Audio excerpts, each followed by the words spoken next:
हाय। तो आप अभी कुछ ना कुछ शायद काम कर रहे होंगे, या तो आप स्टूडेंट होंगे या आप किसी जॉब में होंगे या बिजनेस में या फ्रीलांसिंग या हसलिंग जैसे आजकल का कल्चर चल रहा है। सो इन सब में मे बी आपको कभी ऐसा थॉट आया होगा कि आपको कुछ और करना है या चेंज करना है, या आप इवेंट्स रिलेटेड इंडस्ट्री से थोड़ा एंटाइस होते होंगे या आपको एक्साइट करती होगी। So in this video will discuss 7 signs you should quit your job and be an event planner. Sign number 1, you enjoy attending events. अब वो चाहे किसी भी टाइप का इवेंट हो, be it a birthday party, baby shower, anniversary, wedding, corporate event etcetera. तो आपको ये इवेंट्स अटेंड करने में मजा आता है। नहीं, आप ऐसा सोच रहे होंगे कि नॉर्मली सबको इवेंट्स अटेंड करने में मजा ही आता है क्योंकि अच्छा खाना मिलता है, मजे होते हैं, एंटरटेनमेंट होता है, एंजॉयमेंट होता है और फ्री चिलैक्स टाइम होता है एक तरह से। बट ऐसा नहीं है। नॉर्मली अगर आप इवेंट प्लानर बन जाओगे तो उसके अंदर आपको इवेंट अटेंड करना तो अच्छा लगना ही चाहिए क्योंकि बैक टू बैक आप बहुत इवेंट अटेंड कर रहे होगे। साथ ही साथ आपका नॉर्मल लाइफ जो टिपिकल लाइफ होती है एक वर्किंग लाइफ, उससे रूटीन डिफरेंट हो जाएगा। आपके जैसे वीकेंड्स पे इवेंट्स होते हैं यूजुअली, तो आपके weekend as working event weekends हो जाएंगे, आपके वीकडेज रिलेटिवली फ्री होंगे। सो ये चीज आपको कंसिडर करनी है। इवेंट अटेंड करना भले ही पसंद हो, बट आपको इवेंट अटेंड करते करते और सारी चीजें भी मैनेज करनी होगी, तो वो आपका वर्किंग टाइम होगा, वो दूसरों के लिए फ्री टाइम हो जाएगा। Sign number 2, you love planning and coordination. अगर आपको प्लानिंग, कोऑर्डिनेशन और इस सब चीज़ों में बहुत मजा आता है तो ये बहुत ही अच्छा साइन है, बिकॉज ये बहुत ही अहम हिस्सा है एक इवेंट प्लानर बनने का, क्योंकि प्लानिंग बहुत इंपॉर्टेंट होती है। जितनी अच्छी प्लानिंग आप करेंगे उतना अच्छा और स्मूथ आपका इवेंट निकल जाएगा और उतना परफेक्ट या क्लोज टू आपका जो विजन होगा या आपके क्लाइंट का जो विजन होगा वैसा आपका इवेंट निकल जाएगा। और प्लानिंग के साथ साथ कोऑर्डिनेशन भी आ जाएगा। कोऑर्डिनेशन क्यों रिक्वायर्ड है? क्योंकि आपको मल्टीपल वेंडर्स और मल्टीपल पार्टी से डील करना पड़ेगा ताकि आपका इवेंट कंप्लीटली सक्सेसफुल हो जाए। बहुत सारे अलग अलग लोग होंगे, जैसे एंटरटेनमेंट हो गया, साउंड हो गया, फोटोग्राफर हो सकता है, बैंड वाले हो सकते हैं, या आपके कोई एलईडी वाला पर्सन हो सकता है, या कोई पर्टिकुलर आपने साउंड आर्टिस्ट रखा हो या किसी और टाइप का एंटरटेनमेंट चीज़ रखी हो। इन सारी चीज़ों को आप सही से अगर कोऑर्डिनेट करोगे तभी डेफिनेटली आपका इवेंट टर्न आउट होगा जिस तरह से आपने उसको इमेजिन किया होगा या प्लान किया होगा। Now coming to the sign number 3। Sign number 3 आपका आता है आपके नेगोशिएशन स्किल्स। अगर आपके नेगोशिएशन स्किल्स बहुत अच्छे हैं, ये आपको क्यों रिक्वायर्ड होंगे इवेंट में? क्योंकि आपको दोनों साइड से नेगोशिएशन करना पड़ेगा। एक साइड पे हो सकता है कि क्लाइंट आपके साथ नेगोशिएट करे आपकी फीस को लेके, सर्विसेज को लेके, चीज़ों को लेके, तो वहाँ आपको नेगोशिएट करना है, वो अपने लिए करना है। दूसरी जगह आपको नेगोशिएट करना होगा क्लाइंट के बिहाफ पे। जब आप वेंडर से डील करोगे क्लाइंट के लिए, बहुत सारे वेंडर्स आपके पास टाइम टू टाइम धीरे धीरे जैसे आप इवेंट प्लानर बनोगे आपका रिलेशन बनता जाएगा और आपके पास वेंडर्स जुड़ते जाएंगे और आपके रेट्स और वो सब धीरे धीरे फिक्स हो जाएंगे। ठीक है, बट होगा क्या कि जब आप न्यू होगे या आप जब किसी न्यू वेंडर के साथ जुड़ना चाहोगे तब definitely you will have to use this negotiation skills, ताकि आप क्लाइंट के लिए बेस्ट रेट लेके आ पाओ, ताकि क्लाइंट को भी फील हो कि वो आपको उनको हायर करने से क्या इम्पैक्ट फील हुआ है या क्या उनको बजट में फायदा हुआ है या उनके बजट के हिसाब से आपने वेंडर ढूंढ के निकाला है। Now sine number 4, good communication and interpersonal skills. तो आपको ये डेफिनेटली रिक्वायर्ड है, बिकॉज जितना भी आपका काम है एज एन इवेंट प्लानर वो कम्युनिकेशन और कॉन्वर्जेशंस का ही है।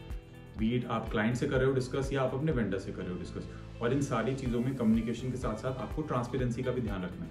आप जब भी कोई चीज़ क्लाइंट के साथ डिस्कस कर रहे हो उसको आपको नोट डाउन करना है, या ईमेल पे डालना है, या व्हाट्सएप पे डालना है, या कहीं ना कहीं जैसे आपके लेट्स से कॉल रिकॉर्डिंग में हो गया, तो इन सब चीज़ों को आपको एज अ रिकॉर्ड अपने पास रखना है, तभी आप उन चीज़ों को आगे फुलफिल कर पाओगे। और कभी किसी रीज़न से इस चीज़ पे बैकलैश आ गया या कहीं कोई टिफ हो गया या इशू हो गया तो आप अपना वो रिकॉर्ड प्रोड्यूस कर सकते हो। सिमिलरली फॉर वेंडर्स, चाहे आपने उनसे रेट डिस्कस किया है, चाहे आपने उनसे कोई सर्विस का डिस्कस किया है, रिक्वायरमेंट डिस्कस की है, वो सब भी रिकॉर्ड में होना चाहिए और आप प्रोएक्टिव भी होने चाहिए अपनी कम्युनिकेशन में। This the client will also appreciate and similarly the vendor would also like to work with you for the same. Sign number 5, resourcefulness, या अपने जैसे इंडियन टर्म्स में अगर उसको कहें तो जुगाड़। किसी भी इवेंट में सब कुछ कंप्लीटली परफेक्ट होने के चांसेस कम रहते हैं क्योंकि कुछ ना कुछ इशू हो सकता है। इतने सारी पार्टीज इन्वॉल्व हैं, इतने सारे छोटे छोटे एलिमेंट्स इन्वॉल्व हैं, कोई चीज़ खराब हो गई, कोई चीज़ नहीं चल रही या कोई चीज़ लेट हो गई, तो आपको हो सकता है इवेंट आप डिले नहीं करना चाहते, इवेंट आप अपना परफेक्ट रखना चाहते हो, क्लाइंट को कंप्लीटली हैप्पी रखना चाहते हो। You have to figure it out on your toes right then and there. तो इसके लिए आपको कुछ ऑल्टरनेटिव यूज करना पड़ सकता है या किसी और वेंडर से लास्ट मिनट में कुछ सोर्स करना पड़ सकता है। हो सकता है क्लाइंट की कल कोई एडिशनल रिक्वायरमेंट आ जाए या कोई चेंज आ जाए या इवेंट का टाइम लेट्स से पहले हो जाए जो एक्चुअल टाइम था डिसाइडेड उसका उससे। तो इन सारे सिनेरियोज में आपको रिसोर्सफुल रहना, रिसोर्सफुलनेस आपके अंदर बहुत ही मायने रखती है। Sign number 6, keeping your cool under high pressure situations. तो नॉर्मली एक इवेंट करवाने वाले के लिए वो एक काफ़ी हाई प्रेशर सिचुएशन हो जाती है, क्योंकि आप बहुत सारे वेंडर्स को मैनेज करोगे, अपने खुद के स्टाफ को मैनेज करोगे, ऊपर से क्लाइंट भी अपनी रिक्वायरमेंट्स देगा। हो सकता है क्लाइंट आपको बार बार पेस्टर करे अलग अलग चीज़ों के लिए, या कुछ चेंजेस होते जाएं, but you will have to happily comply to them and discuss it with them, ताकि आप क्लाइंट को कंप्लीटली हैप्पी कर पाओ और उनका इवेंट जो था उसको आप सक्सेसफुली डिलीवर कर पाओ। तो इस सब के लिए आपको डेफिनेटली अपना कूल मेंटेन करना पड़ेगा, वर्बली भी, बॉडी लैंग्वेज भी, स्ट्रेस फ्री रहने के लिए। क्योंकि जैसे आपके एग्जाम्स में जो सिचुएशंस होती थी ना, एग्जाम से पहले जो एक नर्वसनेस या उस तरह की सिचुएशन हो जाती है कि पता नहीं कैसे क्वेश्चंस आएंगे, क्या आएंगे, मेरी प्रिपरेशन इनफ थी या नहीं थी, सबने कुछ ना कुछ एग्जाम्स दिए होंगे, तो I am sure you can understand, that's why I give this example. तो उस टाइप के एक प्रेशर सिचुएशन बन जाती है, क्योंकि इवेंट का टाइम फिक्स होता है, तो वो एक तरह से एग्जाम का टाइम हो गया आपके, और उससे पहले की आपकी प्रिपरेशन, प्लानिंग, कोऑर्डिनेशन वो सब जरूर चल रहा है, लेकिन कुछ भी हो सकता है। तो कुछ भी हो सकता है को संभालने के लिए you have to be calm and cool. Now coming to sign number 7, detail oriented. You have to be very detail oriented, क्योंकि जो भी चीजें एक इवेंट में इन्वॉल्व होंगी ना, वो हो सकता है बहुत बारीक चीजें हों, बट आपको नहीं पता, क्योंकि इतने सारे गेस्ट, लोग, होस्ट, क्लाइंट, जो सारे लोग हैं वो सारे आएंगे, तो कौन क्या चीज देख ले या किसको क्या चीज खराब लग जाए, क्योंकि आपको इवेंट्स करते करते ही और बिजनेस मिलेगा, रेफरल से मिलेगा, client will also be happy, कहीं कोई पेमेंट डिडक्शन का इशू नहीं आएगा, कहीं कोई कंप्लेंट नहीं आएगी। You want your events to be perfect, तो उसके लिए आपको डिटेल ओरिएंटेड होना बहुत जरूरी है। डिटेल ओरिएंटेड अगर आप होंगे तो आप डेकोर को देख सकते हो, फर्नीचर को देख सकते हो, वेंडर्स टाइम पे आए या नहीं आए, चीजें जो थी जैसी प्लान की थी वैसी ही हुई है या नहीं हुई है, बजट तो था वो मीट हो रहा है या नहीं हो रहा है, या कोई फाइनल एलिमेंट जो मिस हो गए हो, या क्लाइंट उनको बताना भूल गया लेकिन you know those elements are required, तो आप उनको अपनी तरफ से बता सकते हो प्रोएक्टिवली। इस टाइप की चीजों को सारा ध्यान रखते हुए आप अपना इवेंट किया करिए। So now we have concluded this video. और अगर आपको लगता है कि आपके अंदर ये 7 साइंस ऑलरेडी हैं, तो देन डेफिनेटली ये कैरेक्टरिस्टिक साइंस आपको दर्शाती है कि आप एक इवेंट प्लानर बन सकते हो और एक अच्छे इवेंट प्लानर बन सकते हो। और इन केस आप ऑलरेडी इवेंट प्लानिंग के बिजनेस में और कहीं ना कहीं आप लैक करते हैं इन साइंस में, then you should work on them.